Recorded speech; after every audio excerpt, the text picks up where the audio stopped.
تعالوا الی کلمۃ سواء بین بینکم، آؤ ہم اس بات کی طرف جو آپ اور ہم میں یکساں ہے۔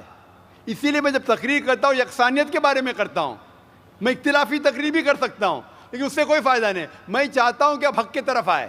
اور انشاءاللہ میری اگلی تقریر جو اگلے سنیچر ہے وہ ہے کہ خدا کا تصور مختلف مذاہب میں، concept of God in the major world religions. لوگ دھرم گرو یہ نہیں چاہتے کہ ان کے دھرم کے ماننے والے اپنے دھرم کی کتاب پڑھے۔ اسی لیے میں کہتا ہوں کہ ہندو لوگ جو ہندو ہے، میں نے لاسٹ ٹائم کہا تھا آزاد میدان میں جب لیکچر ہوا تھا 2001 میں، تقریباً 7 سال پہلے، میں نے کہا تھا گورنمنٹ سے کہ گورنمنٹ سنسکرت پہ توجہ دینا چاہیے۔ ہندوؤں کو کہنا چاہیے سنسکرت پڑھو، اپنی مذہبی کتاب پڑھو تو آپ خدا کے اور قریب آئیں گے، خدا کے قریب اور آئیں گے، آپ اور ہم میں اور بھائی چارہ بڑھے گا۔ میرا نام مہیش مہتا ہے۔ کعبہ شریف بھی لوگ مطلب اس کو چومتے ہیں، ٹچ کرتے ہیں۔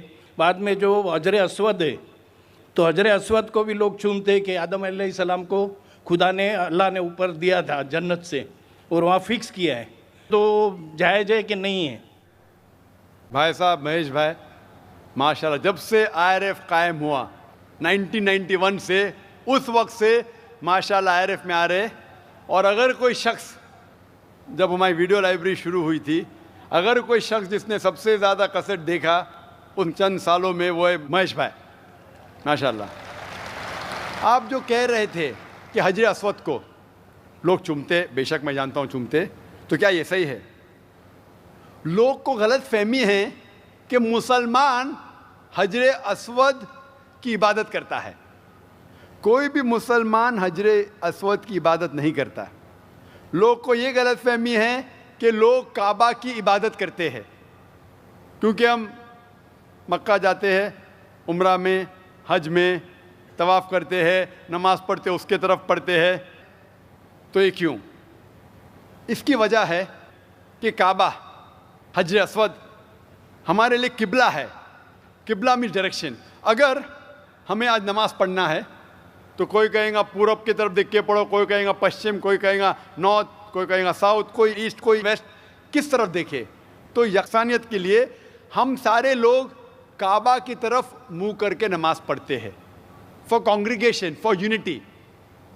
تو اگر ہم نارتھ میں رہ رہے تو ہم ساؤتھ کی طرف دیکھ کے نماز پڑھتے، ساؤتھ میں تو نارتھ کی طرف، ایسٹ میں تو ویسٹ میں، ویسٹ میں تو ایسٹ میں۔ اور ہم جانتے ہیں کہ جب مسلم کارٹوگرافرز نے پہلی بار جب ورلڈ میپ ڈرا کیا تھا تو ساؤتھ پول اوپر تھا، نارتھ پول نیچے، اور کعبہ بیچ میں تھا۔ ویسٹرن کارٹوگرافرز آئے اور میپ کو الٹا کیا، north pole top, south pole down, north pole اوپر، ساؤتھ پول ڈاؤن، بٹ الحمدللہ پھر بھی کعبہ بیچ میں ہی ہے، سینٹر۔ تو کعبہ ہمارے لیے قبلہ ہے، ڈائریکشن۔ ہم جب جاتے عمرہ کے لیے، حج کے لیے، ہم کعبہ کے گول، حجر اسود کے گول، کعبہ کے گول ہم طواف کرتے ہیں۔ ہم طواف اس لیے نہیں کرتے کیونکہ ہم اس کی عبادت کرتے، ہم طواف اس لیے کرتے ہیں کیونکہ اللہ کا پیغام ہے، اللہ کا احکام ہے، ہمارے رسول کا احکام ہے۔ لیکن منطق سے میں سوچوں، لاجک سے سوچوں تو یہ سوچ سکتا ہوں کہ ہر سرکل کا ایک سینٹر ہے، ایک محور ہے، ایک سینٹر، کیونکہ ہم مانتے ہیں کہ اللہ ایک ہے، خدا ایک ہے، اسی لیے ہم کعبہ کے گول طواف کرتے ہیں، یہ دکھانے کے لیے کہ اللہ خدا ایک ہے۔ جیسے آپ نے فرمایا کہ مسلمان چومتے ہیں، بالکل صحیح فرماتے ہیں، میں تو میرے بیٹے کو بھی چومتا ہوں۔ کل آپ کہیں گے کہ بیٹے کی عبادت کرتا ہوں، اس کا جواب دوں گا میں۔ ایک حدیث ہے صحیح بخاری کی، والیوم نمبر 2، حضرت عمر رضی اللہ عنہ جو سیکنڈ خلیفہ تھے اسلام کے، وہ یہ حجر اسود کو دیکھ کے کہتے ہیں کہ یہ کالا پتھر نہ ہی میرے لیے کچھ اچھا کر سکتا ہے، نہ میرے لیے کچھ برا کام کر سکتا ہے، کیونکہ میرے آخری رسول محمد صلی اللہ علیہ وسلم سے چوما، اس سے میں چوم رہا ہوں۔ It can neither benefit me, it can neither cause me harm. نہ مجھے کوئی نقصان پہنچا سکتا ہے، نہ مجھے کوئی فائدہ پہنچا سکتا ہے، کیونکہ محمد صلی اللہ علیہ وسلم نے چوما، اس لیے میں چوم رہا ہوں۔ یہ الفاظ دوسرے خلیفہ حضرت عمر رضی اللہ عنہ کہ کافی ہے بتانے کے لیے کہ ہم مسلمان حجر اسود کی عبادت نہیں کرتے، اور محمد صلی اللہ علیہ وسلم کے وقت پہ کئی صحابہ کعبہ پہ چڑھ کے اذان دیتے تھے۔ اگر کوئی مسلمان کعبہ یا حجر اسود کی عبادت کرتا ہے، کوئی بھی بت پرست جو بت کی عبادت کرتا ہے اس پہ کبھی بھی نہیں چڑھے گا۔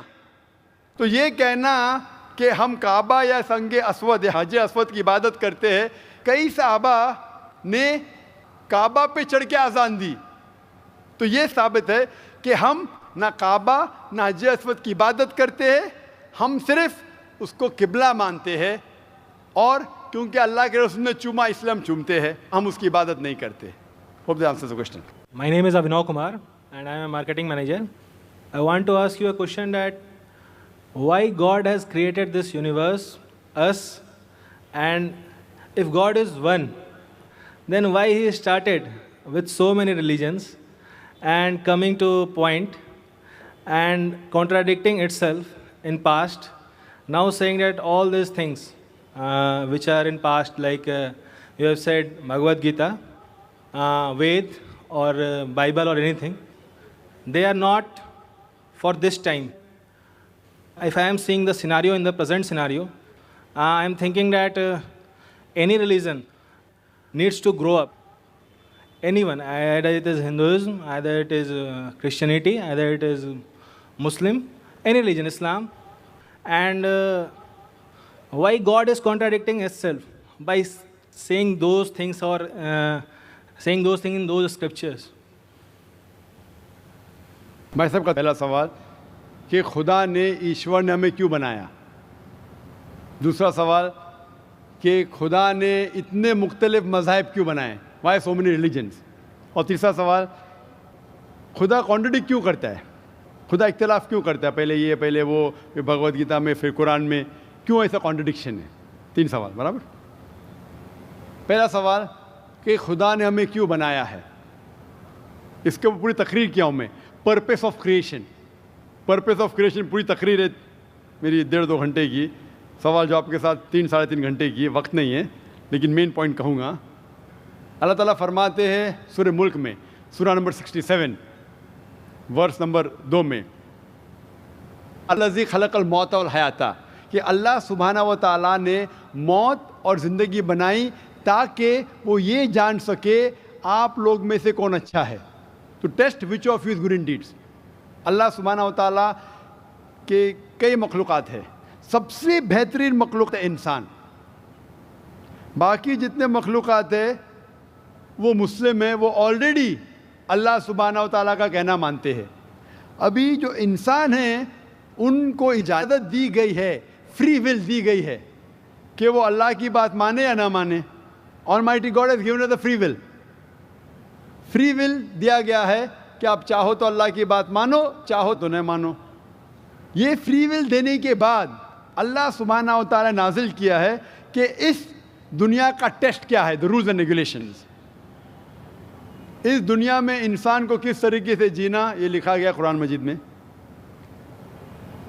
اگر آپ اللہ کے احکامات کے مطابق چلتے ہیں تو آپ سفلتا پائیں گے اور انشاءاللہ جنت میں جائیں گے۔ اگر احکامات کے مطابق نہیں چلیں گے تو آپ اس ایگزامینیشن میں فیل ہوں گے اور پھر جنت میں نہیں جائیں گے، دوزخ میں جائیں گے۔ تو this life is a test for the hereafter, یہ زندگی آخرت کے لیے امتحان ہے۔ میں آپ سے پوچھوں گا کہ آپ کالج کیوں جاتے، تو آپ بولیں گے گریجویٹ بننے کے لیے۔ اب میڈیکل کالج کیوں جاتے، تو آپ بولیں گے ڈاکٹر بننے کے لیے۔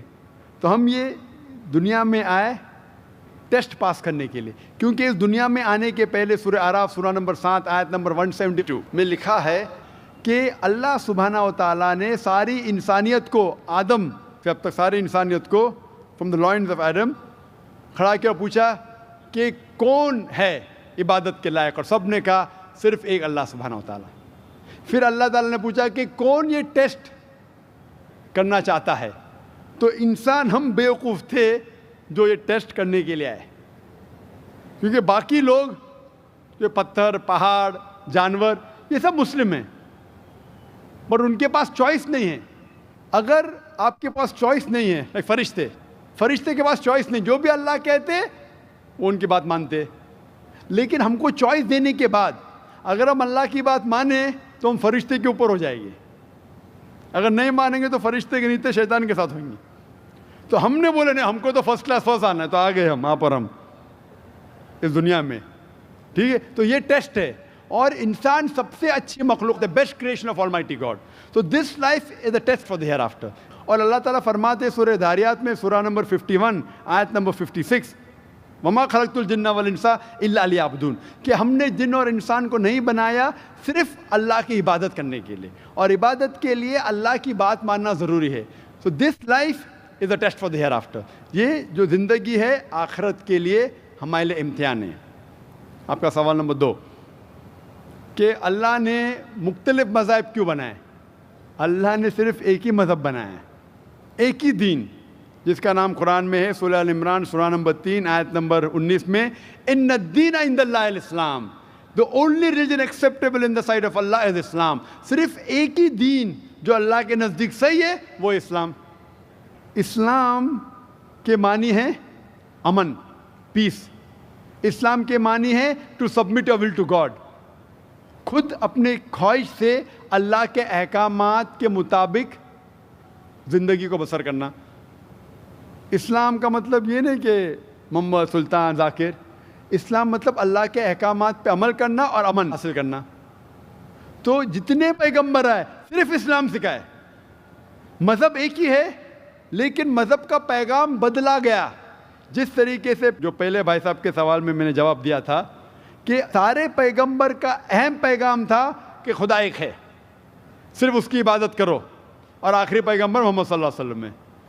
باقی چیز میں لٹل بٹ ڈفرینس ہوگا, but the basic message was the same. Basic جو پیغام تھا ایک خدا, صرف اس کی عبادت کرو, اس خدا کی کوئی پرتیما نہیں, بت پرستی غلط ہے, اور اس ایشور کے آخری پیغمبر محمد صلی اللہ علیہ وسلم. لیکن کیونکہ وقت جانے کی وجہ سے جو پیغام جو دیا گیا تھا وہ بدلتا گیا, جیسے میں نے کہا. تو جتنی مذہبی کتابیں جو قرآن کے پہلے آئے, کوئی بھی مذہبی کتاب محفوظ نہیں ہے. ہندو اسکالرس خود کہتے ہیں کہ the Vedas have been changed. Bible scholars خود کہتے ہیں بائبلز ہیو بین چینجڈ.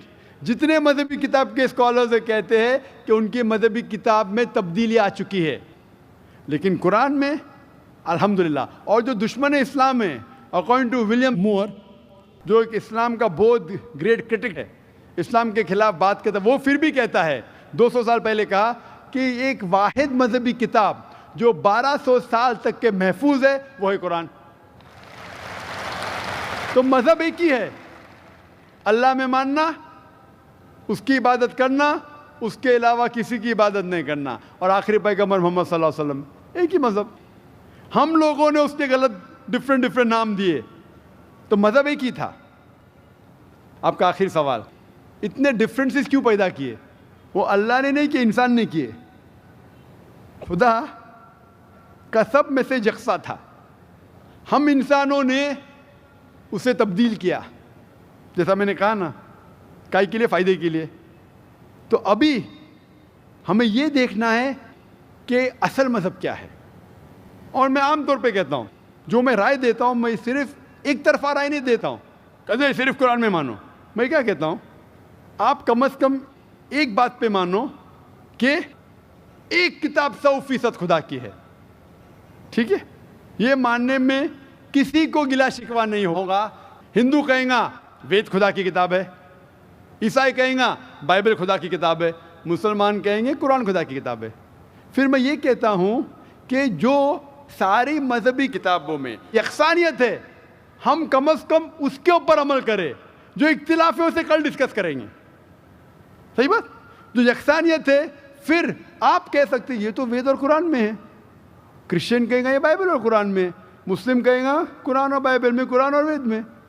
تو یہ بات تو 100% خدا کی ہے. آپ اس بات کو تسلیم کرتے کیا نہیں؟ جو چیز کامن ہے بائبل, وید, قرآن میں, وہ 100% اللہ کا کلام ہونا چاہیے. باقی ہے کہنے بات پر ڈسکس کریں گے. تو ساری مذہبی کتابوں میں لکھا ہے کہ محمد صلی اللہ علیہ وسلم آخری پیغمبر, اختلاف کی بات نہیں ہے. ساری مذہبی کتابوں میں لکھا ہے کہ خدا ایشور ایک ہے، کوئی اختلاف کی بات نہیں، نہ اس کی کوئی پرتیما ہے، نہ کوئی بت ہے، اس کی عبادت کرنا چاہیے، باقی چیز چھوڑو، کم از کم اس پہ تو عمل کرو۔ اس طریقے سے میں نے تقریر کی ہندو مذہب اور اسلام میں۔ السلام علیکم ورحمۃ اللہ وبرکاتہ۔ جی خوش آمدید دوستو، امید کرتا ہوں ویڈیو آپ نے پوری دیکھی ہوگی اور آپ کو پسند بھی آئی ہوگی۔ یہ سوال آپ نے سنا کہ میرے دو مسلمان دوست ہیں اور دونوں کے نماز پڑھنے کے طریقے الگ الگ ہیں، جبکہ دین ایک ہے تو طریقے الگ الگ کیوں ہیں؟ اس کا جواب یہ ہے، ڈاکٹر ذاکر نائک نے بہت بہترین جواب دیا، لیکن یہاں پر میں آپ کو بتانا چاہوں گا ہمارے پیارے نبی حضرت محمد صلی اللہ علیہ وسلم کے متعلق، چونکہ یہ ہمارا ایمان ہے اور یہ ہمارے ایمان کا لازمی حصہ ہے کہ اللہ تعالیٰ کے آخری نبی حضرت محمد صلی اللہ علیہ وسلم اللہ کے آخری نبی ہے، ان کے بعد کوئی نبی اس دنیا میں نہیں آئے گا، اور اللہ تعالیٰ نے دنیا اور آخرت کی کامیابی ہمارے لیے ہمارے پیارے نبی حضرت محمد صلی اللہ علیہ وسلم کی زندگی میں رکھی ہے کہ جس طریقے سے رسول اللہ صلی اللہ علیہ وسلم نے زندگی گزاری وہی طریقہ ہم اپنائیں گے۔ اگر آپ نماز پڑھتے ہیں اور اس میں ہمارے پیارے نبی حضرت محمد صلی اللہ علیہ وسلم کا طریقہ شامل نہیں تو یہ نماز آپ کی قبول نہیں ہوگی۔ اگر ہم روزہ رکھتے ہیں اور اس میں ہمارے پیغمبر کا طریقہ نہیں تو وہ روزہ قابل قبول نہیں۔ اگر ہم حج کرتے ہیں، بیت اللہ شریف جاتے ہیں، مال خرچ کرتے ہیں اور اس کا طریقہ ہمارے پیغمبر کے خلاف ہے تو یہ حج آپ کا قابل قبول نہیں۔ غرض یہ کہ اگر دین اسلام کے جتنے بھی احکامات ہیں اگر آپ اس کو کرتے ہیں اور اس پہ عمل کرتے ہیں تو اس میں رسول اللہ صلی اللہ علیہ وسلم کا طریقے کا شامل ہونا یہ ضروری ہے۔ اگر یہ آپ نہ کریں تو آپ کی جو ہے نا وہ کیا کہتے ہیں، اگر آپ یہ طریقے نہ اپنائیں تو ہرگز آپ کی زندگی قابل قبول نہیں، نہ ہی آپ کامیابی کی طرف جا سکتے۔ اب یہاں پر ایک بات میں آپ کو بتانا چاہوں گا کہ رسول اللہ صلی اللہ علیہ وسلم کی زندگی ہمارے لیے بہترین نمونہ ہے۔ قرآن میں اللہ تعالیٰ بھی فرماتے ہیں لَقَدْ كَانَ لَكُمْ فِي رَسُولِ اللَّهِ أُسْوَةٌ حَسَنَةٌ، تحقیق کے ساتھ رسول اللہ صلی اللہ علیہ وسلم کی زندگی آپ کے لیے بہترین نمونہ ہے۔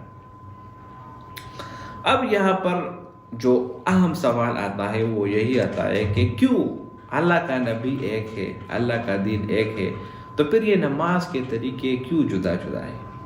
اشارہ ہے رفع الیدین کی طرف۔ بعض لوگ نماز پڑھتے ہیں اور نماز میں رکوع اور سجدہ کرنے سے پہلے اللہ اکبر کرتے ہیں، اور بعض لوگ اس طرح جو نہیں کرتے۔ مثال کے طور پر 4 مذاہب بنی ہے، امام ابو حنیفہ، امام شافعی، امام احمد بن حنبل اور امام مالک رحمۃ اللہ علیہ، یہ چاروں بڑے بڑے ائمہ کرام گزرے ہیں۔ اب بعض ملحد لوگ، ملحد تو میں نہیں کہتا لیکن بعض لوگ یہ اعتراض کرتے ہیں کہ جب اللہ کا نبی ہے، اللہ کے صحابہ موجود ہے، نبی کے صحابہ موجود ہے، قرآن موجود ہے، احادیث موجود ہے، پھر یہ ائمہ کہاں سے آ گئے؟ ہم ڈائریکٹ قرآن کو کیوں نہیں جاتے، ہم ڈائریکٹ حدیث کی طرف کیوں نہیں جاتے؟ سوال یہ ہے، تو اس کا جواب یہ ہے کہ آپ کو قرآن پڑھانے والا بھی کوئی چاہیے، آپ کو احادیث پڑھانے والا بھی کوئی چاہیے، ایک ایسا استاد آپ کو چاہیے جو آپ کو اس قرآن کا خلاصہ بیان کرے، اس احادیث کے کتب، احادیث کا ذخیرہ جو موجود ہے اس کے معانی، اس کو احکامات وہ آپ تک پہنچائے۔ آپ کالج جاتے ہیں، یونیورسٹی جاتے ہیں، آپ کو کتابیں ملتی ہیں، ٹھیک ہے، میٹرک تک آپ نے کم از کم اتنا پڑھا ہوگا کہ آپ انگلش لینگویج آپ سمجھ سکتے ہیں، کیا بولنا چاہتا ہے، میتھس آپ سمجھ سکتے ہیں، تو پھر فرسٹ ایئر سیکنڈ ایئر اس کی کتابیں بازار میں موجود ہیں، آپ لاؤ کتابیں، خود سے پڑھو اور خود سے ایگزام دو۔ آپ کالج کیوں جاتے ہیں، آپ یونیورسٹی کیوں جاتے ہیں؟ کیوں آپ پروفیسر کے پاس جاتے ہیں, ٹیوشن پڑھانے بھی جاتے ہیں اور ان کے ساتھ کلاسز بھی لیتے ہیں, اور آپ کہتے ہیں کہ کیوں یار آپ کو تو کتابوں کی سمجھ آتی ہے, خود سے آپ پڑھو, شروع کرو. تو جب آپ دنیا کی کتابوں میں class first year second year آپ استاد کی طرف جاتے ہیں, استاد آپ کو پڑھاتا ہے, اس کے بعد آپ امتحان میں کامیاب ہوتے, آپ سمجھ جاتے ہیں, تو بھائی دوستو یہ قرآن اور حدیث کی بات جب آتی ہے تو پھر یہاں پر آپ کیوں یہ اعتراض کرتے ہیں کہ یار یہ ائمہ کہاں سے آ گئے؟ یہ ائمہ آپ کو یہ سمجھاتے ہیں کہ بھائی یہ قرآن میں اگر یہ آیت ہے ذالک الکتاب لا ریب فی, الکتاب یہاں پر کیا ہے, ذالک کیا ہے, لا ریب فی, اس میں کوئی شک نہیں ہے, اس کا مطلب کیا ہے, مفہوم کیا ہے؟ تو بھائی یہ ائمہ کرام اس قرآن مجید اور حدیث کا تشریح آپ کو بیان کرتے ہیں, اور ان کی زبان یہ بھی اہل عرب میں سے تھے, عربی ان کی زبان تھی. امام ابو حنیفہ چونکہ عجم میں سے تھے, لیکن یہ باقی ائمہ وہ عربی میں تھے, اور عربی کا زبان عربی ہی سمجھ سکتا ہے, تو انہوں نے اس قرآن مجید اور حدیث کو آپ کے لیے ایکسپلور کیا, آپ کے لیے ان کو ایکسپینڈ کیا, ہر ایک مسئلے کی نوعیت, ہر ایک مسئلہ اس کو قرآن اور حدیث سے ثابت کیا ہے.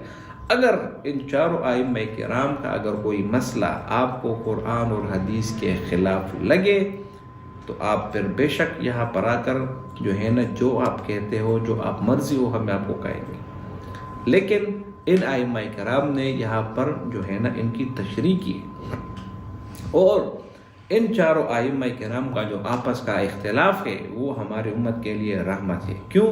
رسول اللہ صلی اللہ علیہ وسلم کی جتنی بھی احادیث ہے ان سب پر ایک وقت میں عمل ہوتا رہے گا, اور یہ تا قیامت جاری رہے گا. رسول اللہ صلی اللہ علیہ وسلم سے جو نماز کا طریقہ ہے, جو رفع الیدین والا ہے, یہ طریقہ بھی نقل کیا ہے, اور یہ نقل کیا ہے عبداللہ ابن عمر رضی اللہ عنہ نے.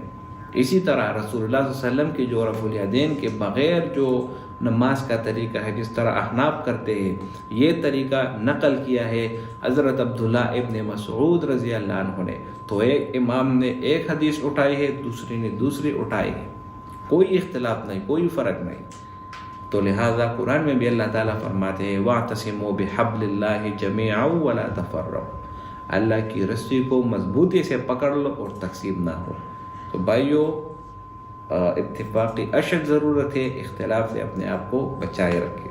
امید کرتا ہوں یہ ویڈیو آپ کو پسند آئی ہوگی. اگر ویڈیو آپ کو پسند آئے تو اس چینل کو سبسکرائب کریں. بہت شکریہ.